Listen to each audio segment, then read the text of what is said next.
오늘 시간에는 마태복음 강의 50번째 시간입니다. 부활과 가장 큰 계명과 그리스도와 다윗의 관계에 대한 주님의 말씀이란 제목으로 함께 말씀의 은혜를 나누기를 원합니다. 예수 그리스도의 생애 가운데서 가장 중요한 것은 예수 그리스도의 십자가의 죽음과 부활입니다. 물론 생애가 있어요. 생애가 한 살 때부터 30살 때까지 생애가 있었어요. 그 다음에 30살부터 33살까지 공생애를 산 거예요. 이렇게 세례 요한에게 세례를 받을 때부터 하나님이 그에게 맡겨진 직무를 수행하는 거죠. 네, 그것이 바로 메시아직인데 제사장직과 왕직과 선지자직을 수행하는 겁니다. 선지자로서 하나님의 말씀을 대언하고 대제사장으로서 모든 일, 멜기세덱의 반차를 따른 대제사장, 모든 인류의 죄를 짊어지고 세상 죄를 지고 가는 하나님의 어린 양이 되기 위해서 세례 요한이 안수받을 때 죄가 넘어간 거예요. 그래서 그 전날은 아무렇지 않았는데 그 다음날 세례를 받은 그 다음날 보라 세상 죄를 짊어지고 가는 하나님의 어린 양이로다. 그래서 예수 그리스도는 대제사장도 되시고 속죄 제물도 되셨어요. 그리고 그분 자신이 성막이 되셨어. 그래서 제사를 지내려면 제사장이 있어야 되고 제물이 있어야 되고 그 다음에 성막, 성전이 있어야 되는데 이 세 가지를 예수님이 다 이루시는 거예요. 그래서 결국에 이것을 이렇게 가는데 오늘 이제 그 등장하는 오늘 이제 사두개인들의 논쟁, 한 율법사의 논쟁, 마지막에 예수님의 역질문, 이것으로 끝나게 되는, 이것은 뭐냐면 예수님의 공생의 가운데서도 가장 중요한 것은 예수님의 마지막 한 주간이에요. 한 주간이 중요해요. 그래서 성경은 한 주간의 이야기를 엄청 많이 써놨어요. 요한복음은 더 많이 써놨어요. 한 주간의 이야기를. 엄청 그 생애 이야기는 잠깐 지나가고, 아직 공생에 살기 전에 사생의 시간은 잠깐 지나가요. 누가복음만 조금 얘기할 뿐이에요. 그리고 탄생 얘기하고 조금 얘기할 뿐이에요. 그 다음에 그건 생략하고 그 다음에 30살 때부터 이야기인데 공생의 3년 가운데서도 가장 큰 분량은 마지막 일주일 분량이에요. 그것이 바로 예수님이 나귀 타고 예루살렘 입성하는 장면부터 많이 쓰인 거예요. 이게 그래서 일주일간인데 그 일주일간에서 그 중에서 가장 중요한 십자가에 못 박혀 죽는 장면이에요. 이 장면이 인류를 죄를 대속하는 장면이니까 그래서 이 장면에 대해서 우리는 성경을 알 수 있고 그 다음에 부활로 끝나게 되는 거죠. 그런데 예수 그리스도께서 십자가에 못 박혀 죽으시려면 그냥이 아닌 거죠. 그냥 막 십자가에 못 박힌다고 되는 게 아니에요. 모든 것은 율법을 이루어야 되는 겁니다. 율법을 이루어야 되는 거예요. 그래서 율법에 예표되어 있는 것을 그대로 성취를 해야 되고 율법에 직접적인 나온 것들을 성취를 해야 되는 거예요. 그래서 그 성취를 해야 되려면 가장 중요한 것은 예표적으로 출애굽기 12장에 나와 있는 예수님은 유월절 양이 되셔야 돼요. 나중에 이제 보겠습니다만은 그래서 유월절 양으로 인류를 대신해서 돌아가셔야 되거든요. 그럼 유월절 양이 되시려면 어떻게 되느냐? 1월 10일 날 어린 양을 취합니다. 어린 양을, 그러니까 4명의 가족을 기준으로 한 마리의 어린 양을 취해서 흠이 없는지 있는지를 나흘 동안 살펴요. 이렇게 나흘 3일이죠. 총 3일을 살피고 나흘째 죽는 거니까 3일을 딱 살펴가지고 흠이 있는지 없는지 확인한 다음에 없으면 그것을 잡아서 유월절 양으로 쓴 거예요. 그래서 예수 그리스도께서도 마찬가지입니다. 공생일에서 일요일날 입성해서 수요일날 돌아가셔서 숫자로는 4일이지만 3일이에요. 그래서 이 동안 뭐 하느냐?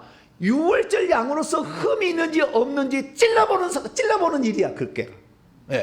그것이 바로 지금까지 우리가 예루살렘에 입성해가지고 예수님이 그 백성의 대제사장과 백성의 장로들부터 권위 출처에 네가 권위가 있느냐 없느냐 그거 찔러보잖아. 그래서 흠이 없다는 게 확인이 되어지는 거예요. 그 다음에 두 번째는 뭐였습니까? 두 번째는 바리새인과 헤롯 당원들이 이 세금을 내야 됩니까 말해야 됩니까? 이것도 세금 논쟁하지 않습니까? 또 그래서 바리새인들 한번 또 찔러봐. 죄가 없다는 게 또 증명이 돼. 오늘은 이제는 사두개인들이 또 찔러봐. 예수님을 또 책 잡아서 넘어뜨리려고 하는데 넘어뜨릴 수가 없어. 왜? 흠없는 어린 양인 것이 드러나야 되니까 사람들부터 시험을 받아야 되는 거죠. 그 똑같은 짓인 거죠. 유월절 양이 시험을 받아서 흠이 없어야만이 유월절 양으로 드려질 수 있었듯이 사람들로부터 흠이 없다는 게 판정이 나야 돼. 그것이 바로 우리가 지금까지 공부했던 마태복음 21장 예루살렘의 입성부터 오늘 22장 마지막까지의 이야기가 이 4일 동안 벌어진 그 흠없는 어린 양인 것을 확인하는 절차다, 이렇게 보시면 돼요. 그래서 예수 그리스도의 모든 삶은 우연이 아니고 하나님이 계획하신 바대로, 약속하신 바대로 성취하는 과정이다. 할렐루야. 그것을 볼 수 있는 눈을 열어야만이 구약 성경에 보이는 것이지, 구약 성경은 구약 성경, 신약 성경은 쓸데없다, 이게 유대인들이잖아요. 우리를 거꾸로 그래. 우리를 거꾸로 뭐예요? 우리는 신약 성경만 있으면 되고 구약 성경이 필요 없다, 이런 사람도 있어요. 구약 성경이 필요 없을까, 있을까요? 왜 있어야 되죠? 씨앗을 확인하려니까. 씨앗을, 예표를, 그러니까 그 예수님이 누구신지를 미리 다 알려준 그것이 무엇인지를 알아야만이 예수님이 어떤 이 일을 해도 다 이것이 이것에 대한 약속의 성취군. 할렐루야. 그래서 메시아가 되는 거지. 이만희처럼 내가 사도 요한이다, 뭐라고요? 내가 보혜사 성령이다, 그러면 되는 거예요? 내가 약속의 목자다, 내가 천년왕국을 너희들을 산채로 천년왕국에 이끌어갈 내가 약속의 목자고 요한계시록의 그 사도 요한이다, 그러면 돼야 안 돼요? 말도 아니, 살았다고 얘기하면 되는 거예요? 그 영이 다르잖아요. 영이 다르잖아요. 개개인의 영이 있는데 하나님이 두 번 다시 육체를 입을 리가 없어요. 박태선님, 문선명이 뭐니까 예수님은 실패해가지고 내가 왔다는 거잖아요. 내가 완성하러 왔다는 거잖아요. 그래서 사람들이 따른 거잖아요. 처음에는 잘 믿었다고요. 하나님을 잘 믿었다고요.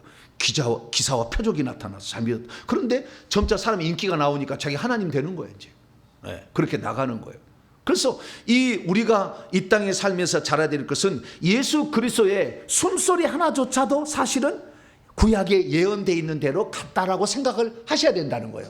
그런 식으로 성경을 봐야 성경이 열리는 것이고 성경이 필요하다는 걸 알게 되고 하나님 말씀이라는 게 인정이 되어지는데, 구약 성경 이야기는 구약 성경 이야기, 신약 성경 이야기는 신약 성경 이야기, 이렇게 하니까 성경이 안 맞아 떨어지는 거예요. 그래서 저와 여러분들은 그런 구약에 이 말씀하신 바대로 그대로 이루시는 주님의 역사였음을 믿으시기 바랍니다. 그래서 오늘 시간에는 이제 두 번에 걸쳐서 찔러봤는데 아니었다, 예수님 죄가 없다, 예수님은 뭐 흠이 없다 인정이 됐어요. 오늘도 두 번을 더 찔러봐야 돼요.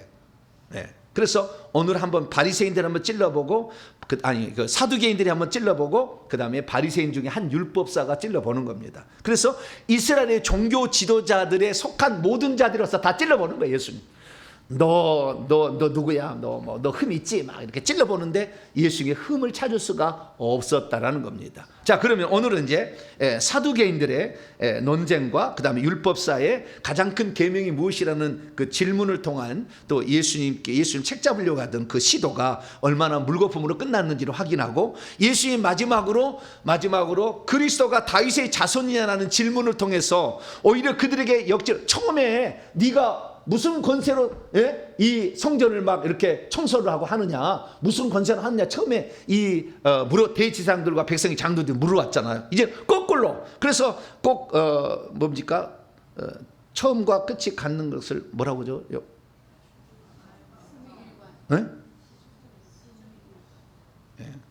그 처음과 끝이 이렇게, 내가 국문학과 국어 선생인데도 잊어버렸네. 수미 쌍관, 할렐루야. 일관이 아니라 수미 쌍관법, 할렐루야. 와요, 맞아, 그거요, 그거. 수미 쌍관법. 머리와 끝이 같다, 이거야. 쌍쌍쌍 연결돼 있다라는 거야. 그래서 그쪽 질문으로 시작했으나 이제는 예수님 질문으로 끝나고 중간에 왔다 갔다 하다는 거예요. 이렇게 싹 끝나는 거예요. 그런 방식으로 이제 끝나게 됩니다. 자, 그러면은 이 사두개인들이 무슨 질문을 던져서 예수님을 찔러봐가지고 곤란하게 만들어서 너는 이 선지자도 아니고 너는 자격이 없어, 너는 신성한 사람이 아니야, 뭐 이렇게 이제 만들려고 질문을 던지는데, 이들이 질문을 던지는 것이 괴상한 질문을 던져요. 뭐라고요? 괴상한 질문을 던져. 있을 수 없는 이야기지만 있을 법도 할 수도 있죠. 그런데 말도 안 되는 질문을 던져. 왜? 예수님이 부활을 믿으시거든요. 네, 부활을 믿는데 사두개인들은 부활을 안 믿어요. 예, 그 죽은 자의 부활을 사두개인들은 안 믿어요. 영적 존재도 안 믿어요. 천사도 안 믿어요. 안 보이는 것은 안 믿어요. 귀신도 안 믿어요. 그럼 뭐만 믿냐? 보이는 거 믿어요. 돈. 뭐라고요? 보이는 돈 믿어요. 돈. 그래서 재물 팔아가지고 이렇게 살려고, 배때야지 따따따지 살려고 이것만 있어요. 네. 그래서 아주 현실주의자, 좀 좋게 표현하면 뭐라고요? 현실주의자. 영적인 세계를 믿지 않는, 죽은 후에 내세의 영광도 믿지 않아요. 그래서 이 땅에서 잘 먹고 잘 사는 거, 이것만 추구하는 게 오늘날 그래서 형통복음 뭐 이런 거 하잖아요. 이런 것들이 다 이 사두개파에 속한 거예요. 저는 상당히 바리새파 쪽입니다.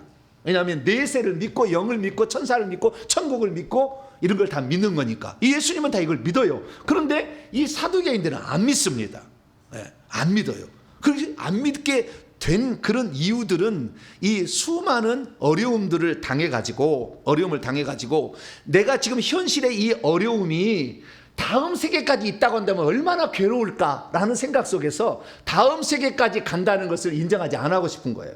그래서 이 땅에서 우리는 잘 먹고 잘 살아야 된다. 이것이 하나님 주신 복이다. 이렇게 만들어 버렸습니다. 그래서 이 사람들의 이야기가 예수님께 이제 어려운 질문을 던짐으로, 예수님 당신이 믿는 부활 사상 틀렸어.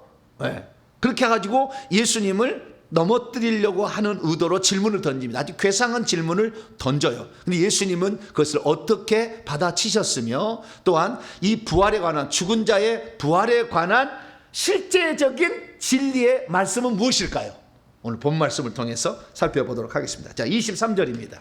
23절부터 33절까지가 사두개인의 질문입니다.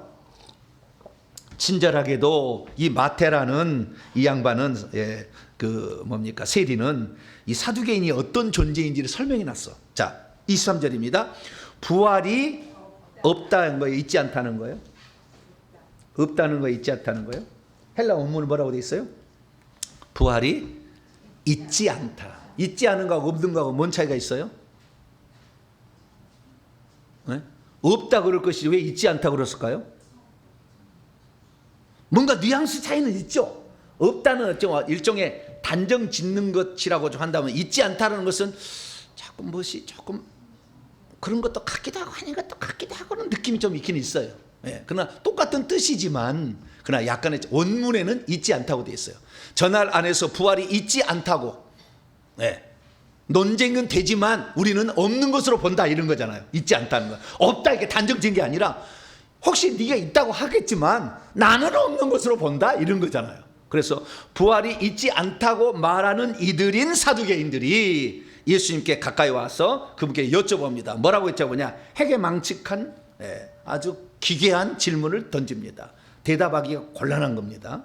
자, 24절입니다. 읽습니다. 시작. 선생님이여, 모세가 일렀으되 사람이 만일 자식이 없이 죽으면 그의 동생이 그의 아내에게 장가들어 형을 위하여 상속자를 세울지니라 하였나이다. 그래서 우리 중에 칠형제가 있었는데 마지가 장가들었다가 죽어 상속자가 없으므로 그의 아내가 그의 동생에게 물려주고 그 둘째와 셋째로 일곱째까지 그렇게 하였다가 최후에 그 여자도 죽었나이다. 그런즉 그들이 다 그녀를 취하였으니 부활 때 일곱 중에 누구의 아내가 되겠습니까? 누구의 아내가 될까요? 이건 지금 구약 성경에 나와 있는 이 사두개인들은 뭘 믿냐면요, 사두개인들은 사독이라는 제사장의 후예라는 말로 사두개인이 나왔는데, 다윗이 24 반차를 만들 때 이 제사장을 24 반차로 만들고 대제사장 계열을 엘르아살과 이다말 계열로 나눠요. 그 중에서 이 사독이라는 제사장이 나와요. 그 중에서. 그래서 이 사독 계열의 후손들이, 그러니까 엘리 제사장이 있었잖아요. 그 계열이 하나 있었고, 이 엘리 제사장은 망해요 나중에. 그래서 다윗 시대는 사독이라는 사람을 통해서 제사장이, 대제사장이 이어지는 거예요. 대제사장 두 부류가 있었는데 사독 계열로 이어졌다는 거예요. 그래서 사독 계열이 살아남아요. 그래서 사독 계열의 제사장의 후손들을 사두개인이라고 하는 겁니다. 그래서 대제사장들 모임을 사두개인인데, 이 사두개인들은 어떤 사람들이냐? 사두개인들은 성경을 믿되 자기들이 믿고 싶은 것만 믿어요. 그래서 모세 오경만 믿습니다. 뭐라고요? 모세, 창세기, 레위기, 민수기, 신명기까지 5개만 믿어요. 여호수아부터 안 믿어요. 여호수아서부터. 예언서도 안 믿고 시가서도 안 믿어요. 다 안 믿어, 이들은. 그냥 5가지만 믿는. 그러니까 꼭 사마리아인과 똑같아요. 모세 오경만 믿잖아요, 그들도. 그런 사람 바로 사두개인들이에요. 그래서 이 사두개인들은 모세 오경에 부활이 없다고 나온다는 거예요. 그래서 우리는 부활 안 믿는다, 이렇게 얘기를 하는 거예요. 그래서 이 예수님 뒤로 사도 바울이 이 예루살렘의 두 파가 가장 득세하다는 걸 통해서 자기가 예루살렘에 갔다가 3차 전쟁이 끝나고 예루살렘에 부조하러 갔다가 잡혀가지고 죽을게 됐을 때 자기를 얘기할 때, 소개할 때 두 사두개파하고 바리새파가 두 개 있는 줄 알고 이런 얘기를 합니다. 자, 사도행전 23장. 그때 그래서 두 패로 갈라져 가지고 둘이 싸우려고 그래요. 6절부터 8절까지. 6절부터 8절까지 있습니다. 시작. 바울이 그중 일부는 사두개인이요 다른 일부는 바리새인 줄 알고 공회에서 외쳐 이르되, 여러분 형제들아, 나는 바리새인이요 또 바리새인의 아들이라. 죽은 자의 소망 곧 부활로 말미암아 내가 신문을 받노라. 그러니까 핵심은, 사두개인과 바리새인 핵심은 부활을 믿느냐 안 믿느냐, 요 핵심이 있었다는 거예요. 그 다음 7절 시작. 그 말을 한즉 바리새인과 사두개인 사이에 다툼이 생겨 무리가 나뉘어지니, 이는 사두개인들은 부활도 없고 천사도 없고 영도 없다고, 바리새인은 다 있다 함이라. 할렐루야. 그러니까 영적 세계, 또 천국, 지옥, 내세의 영광, 이런 거 전혀 안 믿는 거예요, 사두개인들은. 근데 바리새인들은 다 믿는 거예요. 그럼 바리새인들은 왜 믿느냐? 바리새인들은 못 믿는, 바리새인들은 한참, 이 사독 계열은 BC 1000년부터 존재했어요. 사두개인들은 BC 다윗이 1110년 970년 사이에 살았던 사람이고, 그 뒤에 사람이니까 이 1000년 정도 역사 전통을 갖고 있는 것이고, 그러면 바리새인들은요 BC 165년경에 생겨났어요. 우리 성경에 나오지 않는데 말라기 선지자하고 마태복음 사이에 400년의 빈 공백 기간이 있습니다. 그걸 중간기라고 하는데, 그 중간기에 165년경에 이스라엘 나라에 이 제사장이 있었는데, 그 제사장이 헬라 제국이 와가지고 돼지 피를 뿌리며 성전을 아주 참혹하게 처참하게 만들어요. 그러자 분연이 일어납니다. 그래가지고 우리가 그 사람들을 몰아내 우리가 하나님의 성전을 회복하자 해가지고 그들이 일어나가지고 전쟁에서 이깁니다. 그래서 나라를 일시적으로 되찾아요. 완전한 나라는 아니지만. 그래가지고 이 사람들이 우리가 앞으로도 이런 이 성전을 멸시하고 하나님을 멸시하는 민족에게 공격을 받지 않으려면 어떻게 해야 되느냐? 말씀대로 살아야 됩니다. 해서 그때 말씀대로 살자고. 그래서 우리는 바리새라는 말은 구별되었다, 분리되었다 그런 데예요. 그래서 세상 사람이나 세속적인 사람하고 분리되어서 우리는 하나님 말씀 그대로 한번 살아보자라고 한 것이 바리새인이에요. 그래서 바리새인 나중에 힐렐파하고 가말리엘파 이렇게 나눠져요. 또 이제 나중에 이게 나눠지는데, 어쨌든 이 바리새파가 나와요. 그 바리새파는 그래서 역사는 많지는 않아요. 그런데 말씀대로 이들은 살아보자 그런 거예요. 그래서 이들은 다 믿어요, 구약 성경을 다.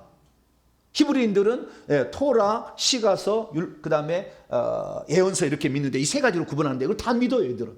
믿는 거예요. 그래서 이들은 내세의 축복에 다 믿는 거예요. 그런데 이들이 지금 잘못 알고 있는 게 있었어요, 바리새인들도. 그래서 죽은 자가 부활할 때 어떻게 부활하냐? 바리새인들이 잘못 주장하니까 미친 것들이라고 사두개인이 놀렸던 거예요. 죽은 자가 부활할 때 어떤 옷을 입고 부활하느냐, 어떤 모습으로 부활하느냐를 이 얘기를 하는데 이 바리새인들이 뭐라고 하냐면 죽을 때의 모습, 죽을 때에 입고 있는 옷으로 이 옷을 입고 부활하고. 왜냐하면 옷을 헐딱 벗고 부활할 건 아니지 않느냐. 그럼 어떤 옷을 입을 거냐는 거예요. 네. 어떤 옷을 입겠어요? 모르죠. 그러니까 죽을 때 옷을 입을 것이 아닌가 이렇게 얘기를 했고, 죽을 때 모습으로 부활한다고 그랬대요. 그러면은 만약에 교통사고로 머리가 깨져서 죽었어. 그럼 부활 때 어떻게 하겠어요? 하나님이 그럴 리가 없다라는 거죠. 바리새인 생각, 아니 그 사두개인 생각할 때는 그런 식으로 아닐 거다. 그런데 그렇게 주장을 한 거니까 부활에 대해서도 잘못 알고 있었던 거죠. 이들이, 바리새인들이. 예, 부활을 믿기는 믿지만 부활의 실체적인 증거들을 잘 몰랐어요. 여러분, 그럼 실체적인 증거는 뭐냐? 제가 알려드릴게요. 만약에 여러분들이 천국에 간다면, 여러분이 만약에 장애인이 태어났다든가 다리가 하나 잘라졌다든가 눈이 멀었어도 다 온전한 사람으로 부활합니다. 남자의 모습은 약 24살 정도 총각의 모습이고, 여자는 21살 정도의 처녀의 모습이에요. 그 모습으로 온전하게 부활하고요. 만약에 여러분들이 지옥에 떨어진다 그러면 죽을 때 모습 그대로 갑니다. 죽을 때 모습 그대로 가요. 그래서 만약에 머리가 깨져 죽었다 그럼 머리가 깨진 채로 가요. 지옥에 갈 때는. 그건 맞아요.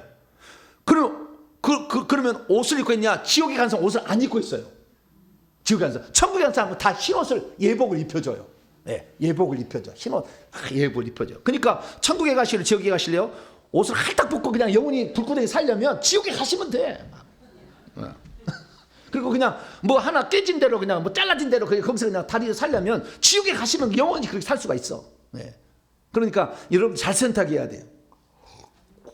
이것은 실체적 진실을 제가 말하는 거예요. 이건 실제를 제가 말하는 거고, 이 사실을 바리새인들이 잘 몰랐어. 그러니까 허무맹랑한 주장을 한다고 사두개인들이 놀린 거예요. 그러나 사두개인들은 부활이 있다는 것을 믿질 않은 거지, 잘못한 거지 그들이.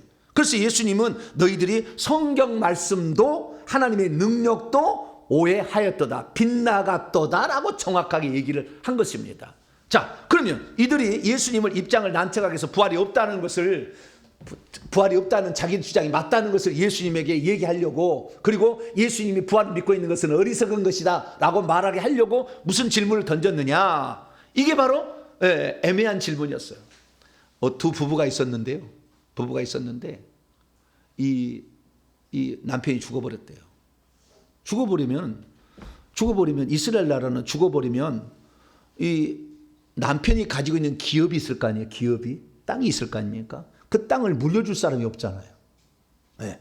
물릴 사람이 없기 때문에 이 땅이 또 다른 데 넘어가지 않도록 하기 위해서는 이 남편의 남동생이 형수를 취해가지고 자식을 낳는 거예요. 이때에 결혼하지 않은 사람이어야 돼요. 남동생은 결혼하지 않은 사람이 형수하고 결혼을 하는 거예요. 그래서 형수하고 난 자식의 첫 번째 자식은 형님의 아들로 호적을 올려줘요. 그러면 그 형님의 땅을 물려받게 됩니다. 둘째 아들부터는 자기 아들이야. 그러니까 둘째 아들은 자기 장자가 되는 거예요. 이해가 되시죠? 그런 법을 만들었어요. 자, 신명기 25장. 왜냐하면 그 기업이 딴 데로 옮겨져 가지 않도록 하기 위해서 하나님이 만들어준 거예요. 신명기 25장 5절로 6절입니다. 5절로 6절 시작. 형제들이 함께 사는데 그중 하나가 죽고 아들이 없거든 그 죽은 자의 아내는 나가서 타인에게 시집가지 말 것이요, 그녀의 남편의 형제가 그녀에게로 들어가서 그녀를 맞이하여 아내로 삼아 그녀의 남편의 형제된 의무를 그에게 다 행할 것이요, 그 여인이 낳은 첫 아들이 그 죽은 형제의 이름을 잊게 하여 그 이름이 이스라엘 중에서 끊어지지 않게 할 것이니라. 이렇게 법을 이렇게 한 거예요. 그것은 기업을 계속해서 그 후손이 물려받도록 하기 위한 조치였어요. 그러니까 우리가 룻기서 읽어보게 되면 나오미하고 엘리멜렉이 있었잖아요. 근데 말론과 기론이라는 두 아들을 낳았었잖아요. 기근이 있어가지고 베들레헴 살다가 모압 땅으로 이렇게 가게 됐는데 엘리멜렉이 죽어버려. 남편이. 그 아들 둘만 남았어. 말론과 기론. 이게 말론과 기론도 병약했어요. 그래서 죽어버려. 그래서 여자만 셋 남아. 근데 죽기 전에 결혼을 시켰거든요. 모압 여인들하고 이 두 아들을. 그래서 이제는 과부가 셋 남았어. 그래서 나오미가 생각할 때 내가 하나님의 약속의 땅 베들레헴을 떠나 이방 땅으로 간 것이 하나님이 우리를 진노하신 거다. 나는 말하라, 쓴 여인이다 말하라 하고, 너희들 이 모압 여인 너희들까지 내가 기구한 운명 때문에 너희들까지 고통받는 건 내가 원치 않으니까 아직 자식을 못 낳았어. 이 말론의 아내, 그 다음에 말론의 아내인 룻과 그 다음에 기련의 아내인 오르바가 있었는데 둘 다 며느리 애를 못 낳았어. 그러니까 다시 제가 해서 살면 살 수 있으니까 제가 하라. 나는 고향으로 가겠다. 그랬더니 이 둘째 며느리는 어머 알았어요. 그걸 가버렸어. 아니 되옵나이다. 그러더니 가버렸어. 그런 거 있잖아요. 아니 되옵나이다. 그러더니 좋다고 가버렸어.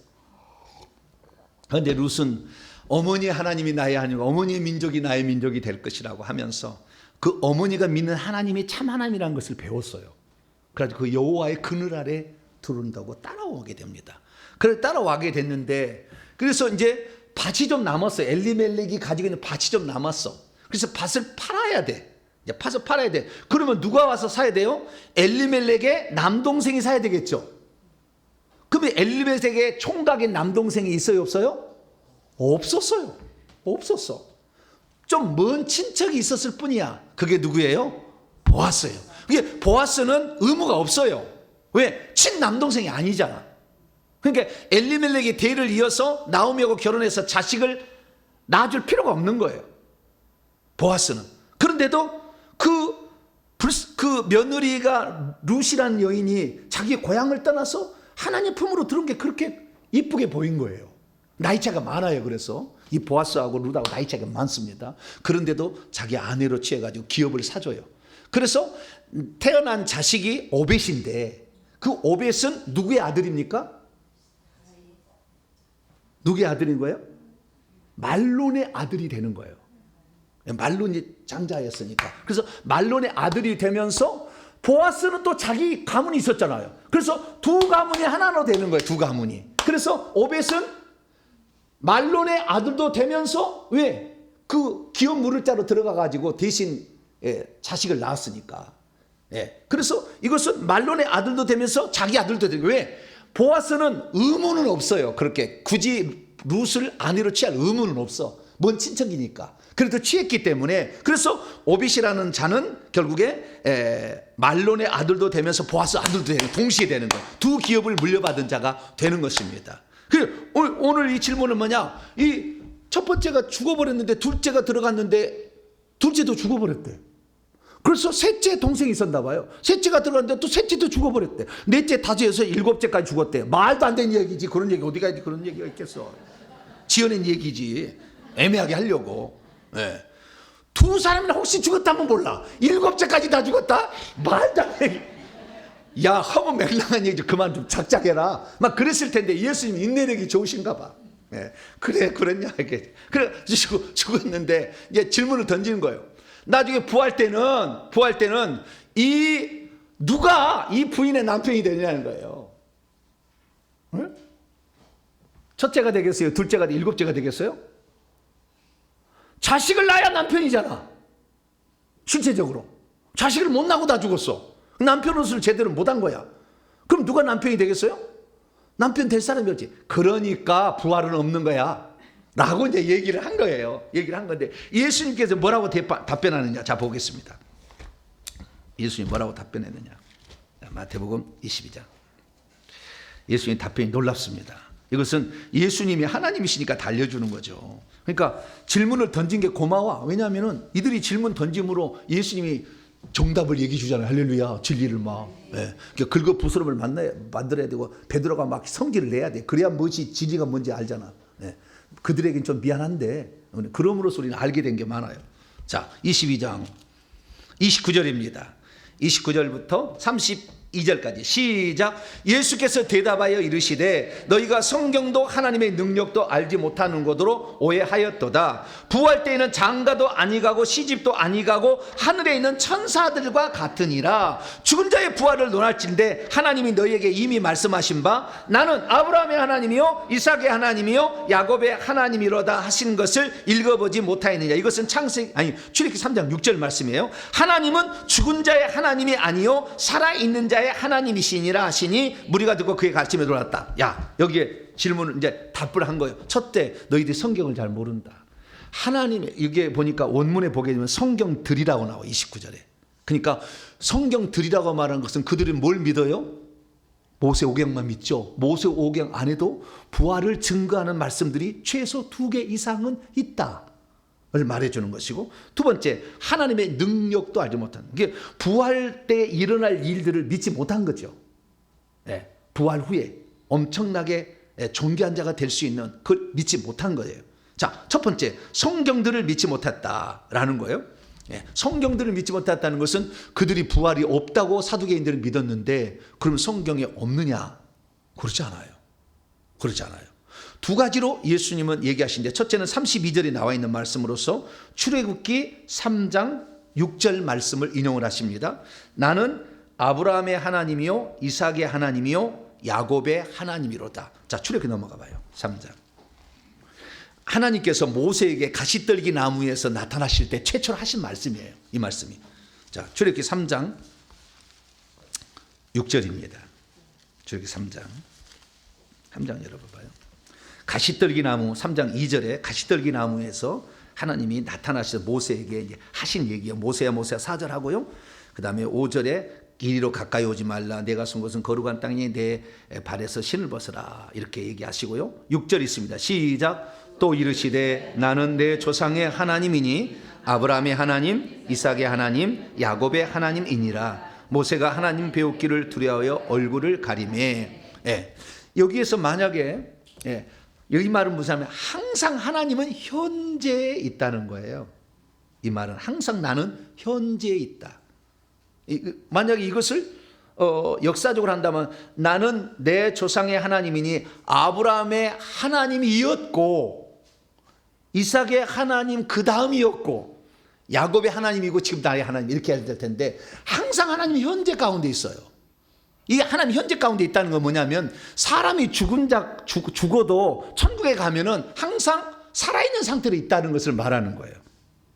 그래서 하나님은 지금 현재, 나는 지금 아브라함을 지금 만나고 있고 천국에서 만나고 있어. 나고레스 만나고 있고 이삭도 만나고, 너희들은 죽었다 하지만 죽은 게 아니라 지금 부활을 하지는 않았지만 낙원에서 아직 예수님이 부활의 첫 열매니까 아직 부활하지 않은 거예요. 그래서 아직 살아있는 상태로 있다. 항상 현재로 있다는 거예요. 그래서 과거로 끝나는 게 아니라 죽어서 끝나는 게 아니라 지금 현재 죽은 다음에도 살아있다. 영혼이 살아있다. 영혼이. 예. 나는 그래서 살아있는 자의 하나님이라는 것은 계속 살아있다는 거예요. 너희들이 죽으면 사두개인들은 사람이 죽으면 끝나는 거예요. 그래서 이 땅에 잘 먹고 잘 사는 게 좋은 거지 죽은 다음에 뭔 소용이 있느냐 이렇게 하는데 아니라 지금 살아있다 라는 얘기를 들려줍니다. 그래서 하나님은 장차 그들을 부활시키겠다는 사실을 분명하게 얘기를 하십니다. 뿐만 아니라 자, 또 신명기 하나 말씀을 읽어보는데요. 자, 신명기 32장 정확히 얘기합니다. 살릴 거라고 사람을. 자, 신명기 32장 39절.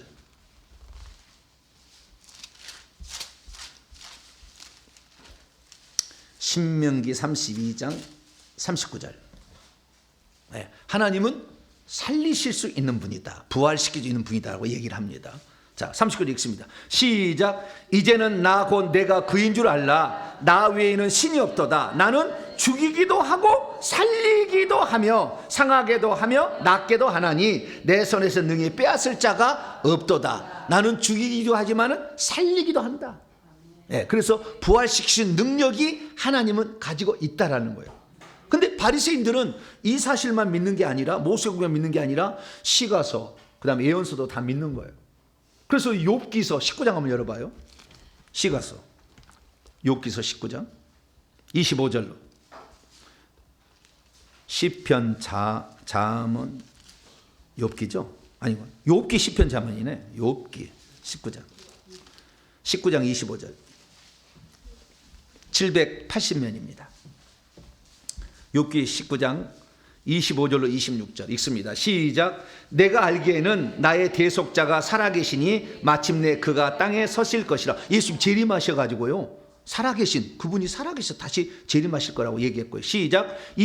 내 가족이 벗김을 당한 뒤에도 내가 육체 밖에서 하나님을 버리라. 그래서 죽은 다음에 죽지 않는다는 거예요. 영적 존재가 살아서 다음 생애를 이어간다는 것을 분명히 얘기하고 있어요. 그래서 시가서를 통해서도 이게 확인할 수 있을 뿐만 아니라 선제는 분명히 얘기해요. 이사야 26장 구약에도 나와요. 26장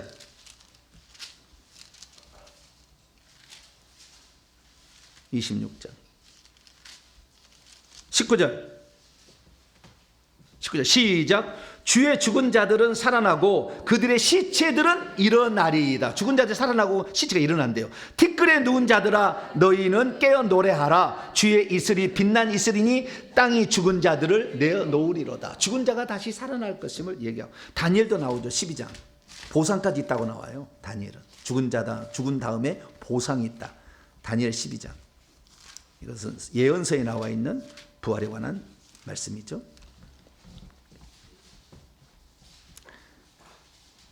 2절로 3절.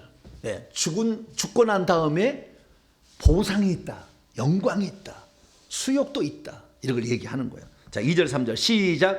땅의 티끌 가운데서 자는 자 중에서 많은 사람이 깨어나 영생을 받는 자도 있겠고 수치를 당하여서 영원히 부끄러움을 당할 자도 있을 것이며 지혜 있는 자는 궁창의 빛과 같이 빛날 것이요 많은 사람을 옳은 대로 돌아가게 하는 자는 별과 같이 영원토록 비치리라. 그래서 고린도전서 15장에 보면은 우리가 죽은 자들이 부활하게 될 때 해의 영광이 다르고 별의 영광이 다르고 별과 별들의 영광이 다르므로 그 빛이 나는 그 크기가 다르므로 우리가 부활 후에 지위와 신분이 얼마나 차이가 있음을 얘기해 줬다고요.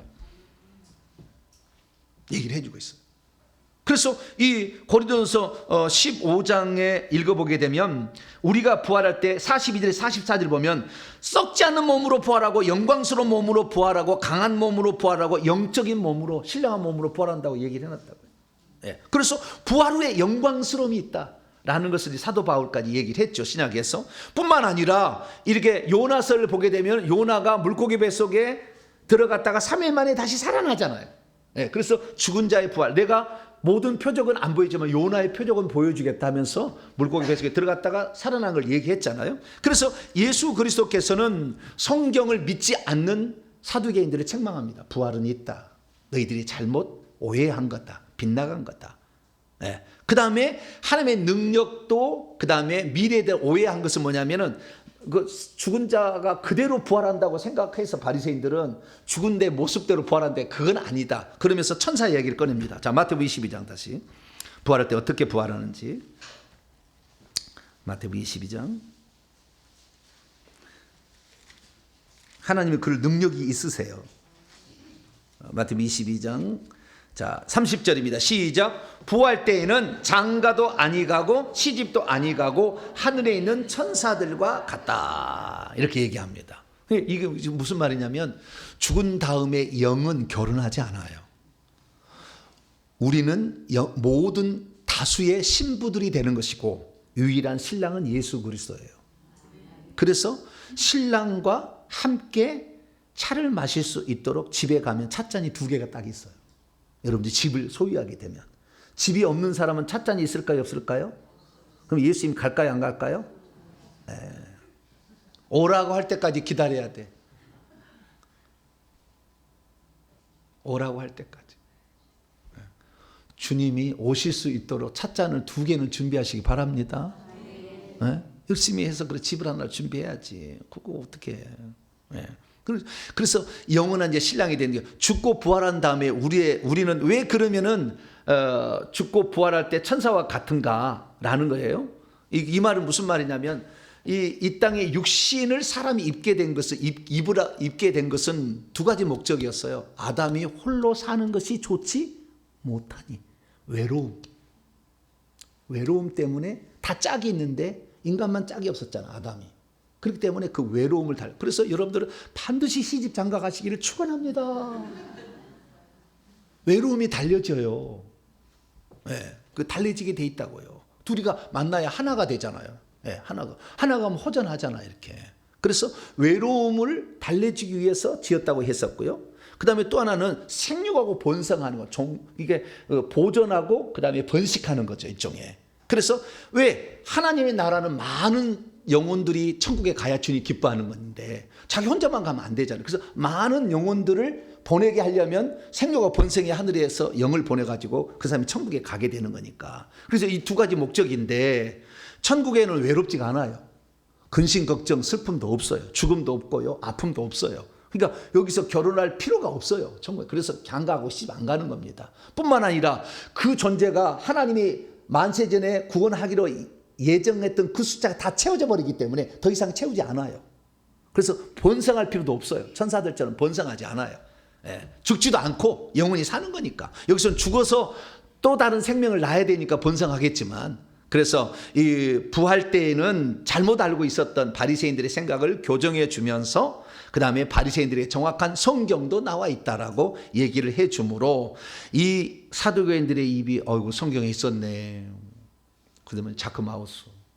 바리새인들은 좋다가도 우리가 잘못 알고 있었는데 우리도 미안합니다. 뭐 이렇게 된 거예요. 그래서 둘 다 조용히 잠잠하게 되었다. 그리고 모든 사람이 가르침에 놀랐다. 이겁니다. 그래서 저와 여러분들은 부활 후의 영광이 영원한 영광이요. 이때가 참 우리의 인생의 진짜 목적이 완성되니 육신이 있을 때 그걸 잘 준비해서 가기를 축원합니다. 두 번째, 이제 사두개인들 중에 사두개인들이 말문을 막았다고 하는 얘기를 바리새인 듣고 한 율법사를 보냅니다. 그래서 예수님께 질문을 던지는 거예요. 무슨 질문을 던지느냐? 자, 36절로고 그 다음에 예수님의 대답을 37절에서 40절까지 읽어봅니다. 36절 시작. 선생님, 율법 중에서 어느 계명이 크니까? 예수께서 이르시되 내 마음을 다하고 목숨을 다하고 뜻을 다하여 주 너의 하나님을 사랑하라 하셨으니 이것이 크고 첫째 되는 계명이요 둘째도 그것과 같으니 내 이웃을 내 자신과 같이 사랑하라 하셨으니 이 두 계명이 온 율법과 선자의 강령이니라. 자, 왜 율법사를 보냈을까요? 바리새인들이 사두개인들의 입을 납작하게 해가지고 잠잠하게 했다는 얘기를 듣고 바리새인들이 예수님을 뭔가 또 올문에 걸려 넘어지게 하기 위해서 율법사를 보냈어요. 율법사는 율법을 연구하는 전문 사역자예요. 옛날에 교법사라고 했어요. 번역을 할 때. 지금 율법사라고 바뀌었는데 서기관들 중에서 율법사가 있어요. 서기관들은 성경을 필사하는 자들을 서기관들인데 성경을 필사하다 보니까 암송이 되는 거잖아요. 하나만 틀리면 다시 지우고 다시 목욕 제기하고 또 쓴다잖아요. 네. 그 정도로 서기관들은 철저하게 한 1.1획도 틀리지 않게 성경을 기록하면서 공부를 해버리니까 이 중에서 뛰어난 사람이 율법사 하는 거예요. 그러니까 서기관 그룹 안에 율법사라는 게 있어요. 그러니까 율법만 정적으로 연구해서 대답해 줄 수 있는 사람이에요. 이 사람처럼 율법을 많이 할 사람이 사실 없는 거예요. 그 사람이 예수께 왔어요. 그러면은 여러분 예수님이 아니라고 칩시다. 그런 사람이어서 질문을 던지면 여러분 쫄아버릴까요? 기세가 등등할까요? 응? 아마 예수님을 쫄게 하려고 아주 전문가를 보낸 거예요. 그래서 질문을 딱 던졌는데 대답을 못하면 몇 장 몇 절에 당신 이거 아니었어? 이렇게 해버리려고 보낸 거예요, 지금. 네? 그렇게 보냈는데 그 질문을 던데 이 율법 중에서 어느 계명이 제일 큽니까? 라고 얘기를 한 거예요. 그럼 어느 계명이 큽니까? 라는 이 계명은 무슨 계명을 말하는 걸까요? 십계명을 말하는 거겠죠. 그렇지 않겠어요? 십계명을 그럼 어느 계명이 큽니까? 1계명이 크겠죠. 주 너의 하나님 외에 다른 신을 두지 말라. 이게 제일 크지 않겠어요? 그렇게 얘기할 수 있는 거예요. 그렇게 얘기할 수 있는데 이 사람들은 지금 율법이라는 개념을 우리는 십계명만 생각하고 있지만 당시의 바리새인들은 계명을 십계명만 생각하지는 않았던 것 같아요. 십계명은 근간으로 생각했고 이것을 근간으로 하여서 이 어떤 율법을 만든 거예요. 그래서 약간 포괄적 개념의 율법 중에서 얘기를 한 겁니다. 그래서 십계명만을 갖고 질문한 건 아니다. 우선 아셔야 되고 그 배경이. 그래서 그러면 십계명은 어떻게 되어 있느냐? 십계명은 두 가지로 되어 있어요. 하나는 하라 또는 하지 말라 이렇게 되어 있어요. 자, 1계명은 뭡니까? 자, 이 성경책 맨 뒤에 봐봐요. 10계명이 나와요. 너는 나 외에는 다른 신을 내게 두지 말라. 하지 마라 이거잖아. 2계명도 하지 말라. 3계명도 하지 말라. 4계명은 5계명만 하라는 거예요. 4계명은 안식일을 지키라 하라. 6계명은 내 부모를, 아니 5계명은 내 부모를 공경. 4계명 5계명만 하라는 거예요. 나머지는 살인하지 말라, 간음하지 말라, 도둑질하지 말라, 거짓짓하지 말라, 내 이웃의 집 탐내지 말라잖아요. 그러니까 이 10계명은 두 개 계명은 뭡니까? 하라는 계명이고 하지 말라는 계명이에요. 여러분, 하지 말라는 것이 더 중요할까요? 하라는 게 더 중요할까요?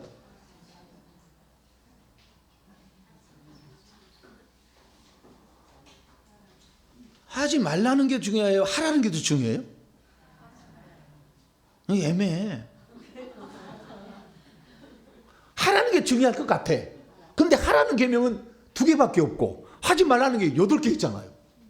그러니까 이 어느 계명이 제일 크니까, 그런데 하지 말라는 것을 얘기하면은 하라는 게 더 중요할 텐데 이렇게 얘기하려고 지금 준비하고 있는 거예요. 아시겠죠? 네. 왜냐하면 하라는 게 더 중요하지. 그렇게 하지 말라는 것은 그것은 부작용에 대해서 얘기해 주는 거잖아요. 여러분, 약을 먹을 때 이거 먹으면 낫는다고 이제 부작용만 가르쳐 준 데가 있어요? 약 먹겠어요? 이거 먹으면은 낫습니다. 그래 다 두통이 가십니다. 그래야 판피레를 먹지. 안 그래? 네? 이거 먹으면 부작용이 생겨서 더 열납니다. 막 그거 가르쳐 주 그거 안 먹지. 그러니까 하라는 것이 더 중요한 거야. 그런 거예요. 그래서 하라는 게 더 중요할 것 같은데 하라는 것을 얘기를 하면은 4계명과 5계명을 얘기해야 되니까 1계명을 얘기 안 할 수밖에 없어. 그러면은 이것은 하라는 계명이 더 중요한데 하지 말라는 계명을 더 추구합니까? 또 그렇게 했다가 또 거꾸로 제 1계명이 아닌 4계명이 하면 하나님을 더 사랑해야지 어찌 당신이 그런 얘기를 하시오. 입장 난처해. 네, 그런 질문을 던진 거예요. 그래서 이스라엘 나라 사람들은 하라는 것과 하지 말라는 것을 구별을 했다는 거예요.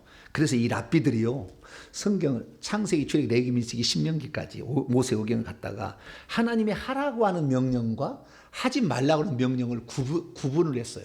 그래서 만들었더니 총 613가지가 나왔어요. 몇 가지요? 613가지. 그럼 왜 613가지로 만든 줄 아세요? 더 세부적으로 만들 수도 있었어요. 그런데 맞췄어요. 613가지로. 그것은 10계명 있잖아요. 10계명 처음부터 끝까지가 히브리어로 숫자를 세보면 613가지 단어로 돼 있어요. 몇 가지라고요? 얼마나 이들이 머리를 연구했는지 몰라. 예, 계명이 중요하니까. 그런데 계명을 몇 개로 할 것인가? 출애굽기 20장에 나와 있는 그 10계명에 히브리어 단어 자음을 숫자를 해보니까 몇 개가 있어요? 613가지야. 그 613가지를 만든 거예요. 네. 그래서 만들어가지고 창세기부터 신명기까지 만들었는데 하라는 계명은 248가지. 몇 가지요? 왜 그럼 248가지냐? 신체의 모든 그 뼈가 248가지라네요. 이 뼈가 다. 뼈대가, 사람을 만드는 뼈대가 248가지. 그 다음에 하지 말라는 게 365가지야. 왜 365가지겠어요? 1년 12달 내내 하지 말까 하지 말고 너의 뼈가 다 온전해지려면 지켜야 될 것이 뼈대가 하나가 커물어지면 안 된다는 거잖아요. 그래서 이걸 만든 거예요. 그러니까 얼마나 연구를 많이 했겠어요, 이것을. 615가지도 될 수 있었을 텐데 13가지만 다 이유가 있었어요. 그런데 이들은 더 크고 중요한 계명은 하라라는 계명으로 그들은 생각했고, 그 다음에 하지 말라는 건 덜 중요한 계명으로 알고 있었어요, 이 바리새인들은. 네. 그러면 이 613가지의 첫 번째 조항이 뭔지 아세요? 하라는 거예요. 하라는 거. 생육하고 번성하라. 이게 1번 조항이에요. 두 번째 조항은 뭐냐? 할례를 행하라. 창세기 17장이다. 두 번째 조항이에요. 이런 식에서 613가지를 만들었어요. 네. 그런데 이렇게 보면은 10계명의 1계명을 보면 하지 말라로 시작하잖아. 그러니까 이 질문을 던지면 아주 예수님을 난처하게 만들 수가 있어요. 그래서 이 질문을 던진 거예요. 근데 예수님이 뭐라고 대답했어요? 37절에 내 마음을 다하고 목숨을 다하고 주 뜻을 다해 주 너의 하나님을 사랑하라. 뭐라고요? 사랑하라. 1계명을 갖고 있으면 하지 말라 그랬으면 말라는 계명을 가지고 약간 삐딱한 걸 갖고 얘기하시오 이렇게 얘기할 텐데, 주님은 그것을 전체를 모아가지고 1계명에서 4계명을 합쳐가지고 내 마음을 다하고 목숨을 다하고 뜻을 다해 주 너의 하나님을 사랑하라. 그러니까 하라는 계명이 더 중요한데, 하라는 계명인데 그 중에서 하나님을 사랑하라 하니까 맞소 이렇게 돼버린 거야. 할렐루야. 역시 하나님이시죠, 예수님. 맞소. 그 율법사가 그냥 맞소 그냥 꼬꾸라지는 거야. 맞소 이렇게 하는 거예요. 그런데 예수님은 하나만 얘기하지 않았어요. 왜? 10계명은 두 부류잖아요. 하나님 계명과 인간 계명. 그러니까 하나를 더 붙인 거예요. 그래서 그것이 첫째 되는 계명이라 했고, 마음을 다하고 뜻을 다하고 힘을 다하여. 그 다음에 39절, 둘째도 그와 같으니 내 이웃을 내 자신과 같이 사랑하라. 그러니까 신명기 6장 5절부터 쉐마 들으라 이스라엘아, 하나님 여호와는 오직 하나인 여호와시, 너는 마음을 다하고 뜻을 다하고 성품을 다하고 주 내 하나님 사랑하라. 율법책을 주야로 듣고 새기고 막 하라고 그러잖아요. 그 얘기를 인용하시고, 그 다음에 레위기 19장 18절에 있는 내 이웃을 내 몸처럼 사랑하라 라는 걸 얘기하시므로, 둘째도 그거 첫째 계명처럼 둘째 계명도 똑같이 중요하다라고 하면서 이웃도 사랑하라. 그래서 하라는 것이 더 중요하게 여겼는데 둘 다 하라는 거잖아요. 그러니 그것도 또 만약에 하나님 계명만 얘기하고 인간 계명 안 했으면 그러면 인간들은 뭐요? 또 이렇게 할 텐데, 하나님도 사랑하라. 긍정적 명령으로. 그 다음에 이웃도 사랑하라.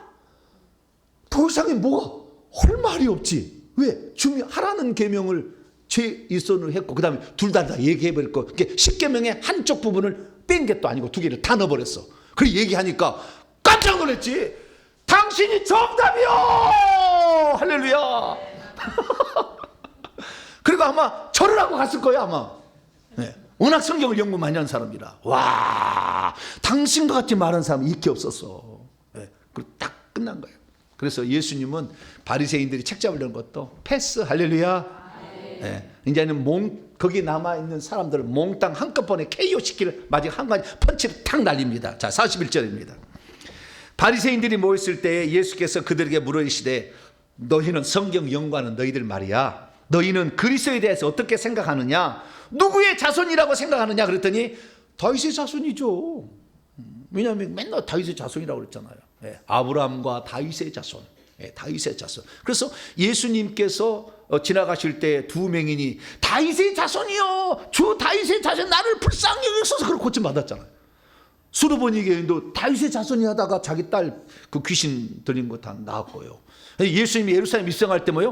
호산나 다윗의 자손이요, 주의 이름으로 오시는 이요 호산나 하더라. 그때 호산나 하면서 다윗의 자손이라고 이스라엘 백성들이 이렇게 했잖아요.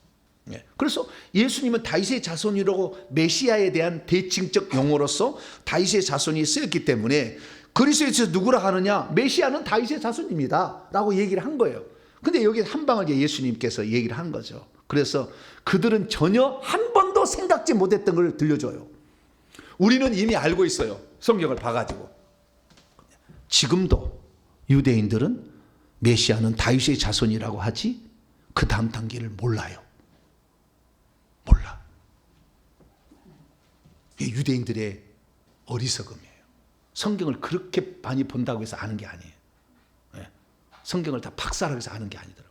그래서 예수님이 그들은 한 번도 생각해보지 않은 말씀을 끌어다가 하는데, 그것도 다윗이 한 말을 끌어다가 얘기해요.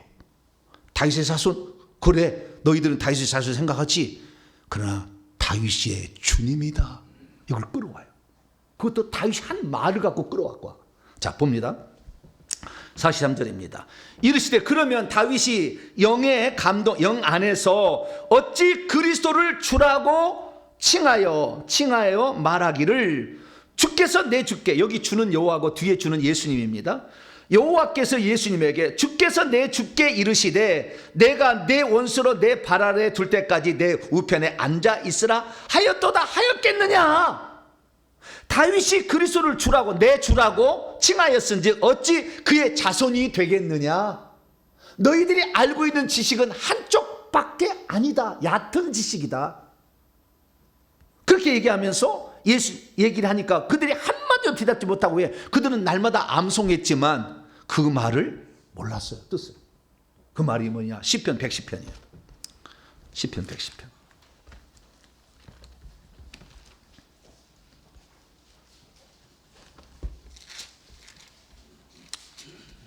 다윗이 쓴 시편이에요. 다윗이라고 딱 나와 있어요.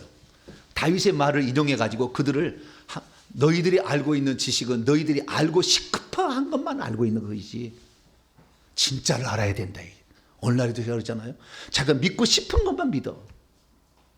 네. 뭐라고 얘기하면 이단이라고 그래. 자기가 믿고 싶은 것만 믿는 거야 막. 그러지 말고 다 믿어야 돼요. 자, 시편 110편 1절입니다. 1절. 시작. 여호와께서 내 주에게 말씀하시기를 내가 내 원수들로 내 발판이 되게 하기까지 너는 내 오른쪽에 앉아 있으라 하셨도다. 이렇게. 여기 주께서 내 주라고 할 때 주라는 말은 여호와를 신약에서는 주라고 바꿨어요. 여호와는 신약 성경에 한 번도 안 나와요. 여호와를 다 퀴리오스 주님으로 바꿨습니다. 그래서 여호와께서를 주께서 내 주에게 내 아도나이죠. 내 주에게 말씀하시기를 내가 내 원수들로 발판이 되게 그러니까 예수님이 죽고 부활하셔서 오른편에 앉으셨잖아요. 그래서 그때부터 귀신들을 밟고 사탄 마귀를 밟을 때까지 완전히 그래서 아마겟돈 전쟁으로 모든 악의 무리를 처단할 때까지 내 우편에서 왕노를 할 것이다 라는 예언이죠. 그러면 이 다윗이 이걸 지금 봤잖아요. 보고 쓰잖아요. 그러면 이때가 언제냐? BC 1000년에서 970년에 다윗이 살았다니까 BC 한 1000년경에 이걸 980년 정도 이 정도에 썼을 거예요. 그러면 이때 뭘 본 거예요? 네? 이걸 가지고 뭐라고 얘기하냐면요. 지금 삼위일체를 주장하는 사람들을 삼위일체를 틀었다는 게 아니라 삼위일체를 삼신론적으로 이해하는 분이 많아요. 이해하는 사람이 뭐라고 하냐면은 하나님은 만세전부터 성부와 성자와 성령으로 따로 있었다는 거예요. 이게 삼신론적 삼위일체예요. 그래서 만세전부터 성부와 성자와 성령으로 따로 있었는데 이 하나님을 믿지 않으면 이단이라는 거예요. 그럼 아브라함은 성부와 성자와 성령을 믿으셨나요? 모세가 성부와 성자와 성령을 믿었나요? 이사야가 믿었나요? 지금 이단 정죄하는 사람들은 다 구약 성경의 인물들을 다 지옥 가게 만들고 있어요. 왜? 삼위일체 하나님을 믿지 않으면 이단이라는 거예요. 이런 어리석음이 있다니까. 그런데도 모든 사람이 따라가. 구약의 어느 누가 삼위일체 하나님을 믿었냐? 한 분 하나님을 믿었지. 나 외에 다른 신은 없느니라. 이전에도 없었고 이후에도 없으리라. 나 외에 다른 신은 없다. 나는 여호와라 그랬잖아요. 그런데 삼위일체 하나님을 안 믿으면 이단. 구약 성경의 인물들을 다 지옥 가게 만드는 거예요. 이거 어리석은 거예요. 그러면은 성부, 성자, 성령이 있었다는 걸 어떻게 증명하느냐? 창세기 1장 26, 27절에 하나님이 자기 형상대로 사람을 창조하실 때 남자, 여자 창조하는데 우리의 모양을 따라 우리의 형상을 따라 우리의 모양대로 그 우리가 성부, 성자, 성령이 거기 있었다는 거예요. 총신대 신대원 교수가 아니라고 그랬어요. 아니라고. 천사들의 모임이다. 예수님이. 다 나와요. 그건 제가 하도 많이 했으니까 설교를 들어보시고 또한 증거가 뭐냐? 시편 110편 1절의 말씀이 삼위일체 하나님을 증언한다는 거예요. 왜? 다윗이 여호와께서 예수님에게 얘기하고 있지 않느냐? 그러면 이미 구약 때부터 삼위일체 하나님이 있었지 않았느냐? 성령은 얘기 안 했지만 이일체 하나님이겠죠? 그런데 여기에 있지 않겠느냐고 얘기를 하는 거예요. 맞을까요? 틀릴까요? 또 이제 꿀먹은 버거리가 되는 거죠. 여기 봐라. 예수님 나오지 않느냐? 메시아가. 여호와께서 내 주 예수님에게 너는 내 원수로 발등상 되게 할 때 내 오른편에 앉아있어. 그거 했지 않았느냐? 그게 다시 봤으니까 있었지 않았느냐? 맞아요? 틀려요? 맞아요 또. 이러니까 우리가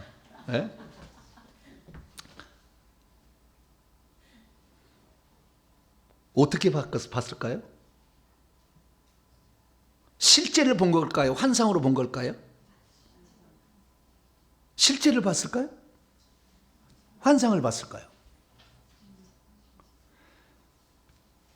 아버지를, 자, 요한복음 1장 주여, 요한복음 1장 18절,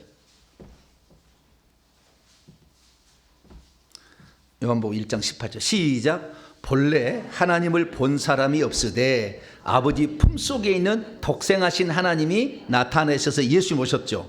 아버지 품속에 있었잖아. 예수님이 밖에 있었어요, 없었어요? 품 안에 있었다잖아. 자, 요한복음 16장. 여러분 요한복음 강의를 들어보세요. 이거 아주 정난하게 내가 다 얘기를 해놨어요. 헬라 원문을 따라서. 요한복음 16장 27절로 28절 읽습니다. 시작. 이는 너희가 나를 사랑하고 또 내가 하나님께로부터 온 줄로 믿었으므로 아버지께서 친히 너희를 사랑하심이라. 내가 아버지에게서 나와서 세상에 왔고 다시 세상을 떠나 아버지께로 가노라. 아버지께서 밖에 있다가 온 게 아니라 아버지에게서 나와서 왔다니까. 예수님이 이 땅에 오실 때. 네. 그러니까 이게 뭐예요? 다윗은 환상으로 본 거지.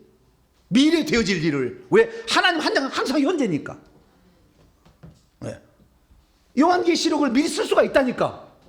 2000년 전에도 아직 일어나지 않을 때. 왜? 하나님 항상 시간 밖에서 보고 계시는데 그것을 보여주는 거예요. 그러면 다 볼 수 있는 거지. 얼마든지. 그렇기 때문에 어떤 말씀을 정확한 배경과 이걸 정확히 알지 않으면 우리도 헷갈리는 거예요. 네. 구약에는 한 분 하나님을 믿으셨어. 할렐루야. 한 분 하나님 위에 다른 신이 없었어요. 창세기 18장에도 이 여호와께서 내가 내게 다시 오리니 내게 아들이 있으리다. 다시 오신다. 그 다시 오시는 게 예수님 오신 거 아니에요? 예, 한 분 하나님이 다시 오신 거예요. 예, 밖에 있는 예수님을 보낸 게 아니라. 예, 그래서 우리는 한 분 하나님이지만 지금은 삼위로 계시죠. 지금은 삼일체 하나님 맞아. 그래서 오늘날에는 삼일체 하나님인데 이 삼위일체 하나님을 그렇게 믿다가 보니까 원래 한 분이었다는 것을 생각을 못하는 거예요. 그래서 천국에 가면 보좌가 3개 있는 것으로 알아. 가운데는 아버지 보좌, 우측에는 예수님 보좌, 그 다음 왼쪽에는 성령의 보좌. 가보세요. 한 개의 보좌밖에 없고 거기 예수님이 앉아 계시다니까. 네. 그걸 잘 모르는 거예요. 그래가지고 천주교는요, 하나 보좌 하나를 더 만들었어. 저쪽에다가 마리아 앉혀놨어. 그래서 사위일체래요 거기는. 네. 천주교 WCC, WEA 하실래요? 네? 천주교하고 하나 하자고 막 운동하는데 천주교는 2단 중에 2단일 수 있어요. 거의 지옥 갑니다. 물론 개중에 거기에서 안 믿고 마리아를 안 믿고 천주교인이나 기독 예수 믿고 천국까지 간혹 있긴 있어요. 그러나 거의 다 지옥이에요. 마리아 인간을 하나님처럼 숭배해서 그것이 일계명을 어기는 건데 그 천국 가겠습니까? 네? 요한계시 21장 8절 우상을 숭배하는 자는 불못에 던져진다 됐잖아요. 우리는 예수 그리스도 위에 그 어떤 신이 존재하지 않아요. 하나님이 인간 되신 우리 죄를 위해서 어쩔 수 없이 사람 되신 그분, 예, 그러나 하나님 자신이신 그분, 예수님만을 사랑하고 예수님만 의지하되 그분이 바로 하나님 자신이 우리 때문에 사람 되오신 거라고. 그러나 하나님은 동시 존재가 가능해요. 그래서 오셨기 때문에 영원토록 우리의 간증이 될. 왜? 십자가 이거 보여줘야 되잖아. 천국 가서 내가 바로 너희들을 위해서 왔다 간 적이 있지 않느냐 보여주려고. 그래서 성부 성자 성령, 지금은 삼일체 하나님을 저는 100% 믿습니다. 네, 지금은 삼일체 하나님이요. 근데 구약에까지 그것을 잘못해가지고 이렇게. 그래서 구약 성경을 믿어도 천국 갔잖아요. 아브라함과 마태복음 8장에 보면 아브라함과 이삭과 야곱과 함께 천국에 앉는다는 말이 나오잖아요. 그 천국 갔다는 거예요. 그런데 그렇게 해서 한 번 하나님을 내가 얘기하니까 나를 이단이라고 하는 거예요. 성경을 많이 공부하셔야 돼. 적당히 공부해가지고 막 입을 나불려서는 안 되는 거예요. 정확해야 돼. 네. 그래서 이 예수님께서 그때 내가 어떤 존재, 그것을 장차 되어질 일을 본 거지. 그때 오른편에 앉아있으면 예수님 오지도 않고 십자가에 죽지 않는데 선지자로 지금 있다고? 10편 110편에? 말도 안 얘기지. 생각해 보시라고. 승리해서 우편에 앉아서 왕노를 한다는데 아직 태어나지도 않는데 그것을 실제는 걸 보고 왔다고? 말도 안 되는 얘기잖아. 그것이 미래 되어질 일이잖아. 아직도 예수 오시도 않았잖아. 십자가에 죽고 부활하셔서 우편에 앉으신 거예요. 할렐루야. 자, 마가복음 맨 마지막 장, 마지막 절. 우리 성경대로 믿어야지. 정신 바짝 차려야 돼요. 그렇지만 이단에 넘어간다니까. 오히려 이단적인 주장에 넘어가고. 자, 마가복음 16장 마지막 절 20절 19절 마지막 절 앞절입니다. 19절 제가 말을 잘못했습니다. 19절 시작. 주 예수께서 말씀을 마치신 후에 하늘로 올려지사 하나님 우편에 앉아, 이때 앉으셨다고. 이때. 물론 하나님께서는 환상으로 시간을 초월해 계시니까 보여줄 수는 있죠. 그러나 실제는 아니지. 그때는 이때 앉으신 거라고. 죽고 부활하셔가지고. 그래서 우리는 예수 그리스도께서 한 분 하나님이시로서 우리를 위해서 십자가의 구속을 완성하시고 이긴 자가 되으셔가지고, 요한계시록 3장 21절 내가 이겼고 아버지 보좌에 함께 앉은 것 같이 너희들도 보좌에 앉게 주겠다 얘기하셨잖아요. 그러듯이 우리들도 오늘도 이 예수님을 믿어야 되는데, 근데 다윗의 이게 중요한 게, 그게 중요한 게 아니고, 이것은 지금 곁가지인데 사람이 잘못 알고 내가 지금 교정해 준 거고, 예수님은 그래서 이 다윗을 만드신 이에요. 할렐루야. 만드신 이, 다윗의 후손으로 오셨지만 육체로는 후손에 오셨겠죠. DNA 육체 유전자는 후손으로 오셨겠지. 오시지도 않았지. 왜냐하면 법적으로만 들어갔으니까. 법적으로만, 요셉이 법적으로만 들어갔으니까. 예수님은 말씀이 육신이 되셨으니까. 법적으로만, 이 혈통적으로 법적으로 이 후손인 것이고, 다윗의 후손인 것이고, 예수님은 하나님 자신이다. 할렐루야. 다윗을 만드신 이다라고 하죠. 그래서 요한계시록 읽고 마칩시다. 요한계시록 22장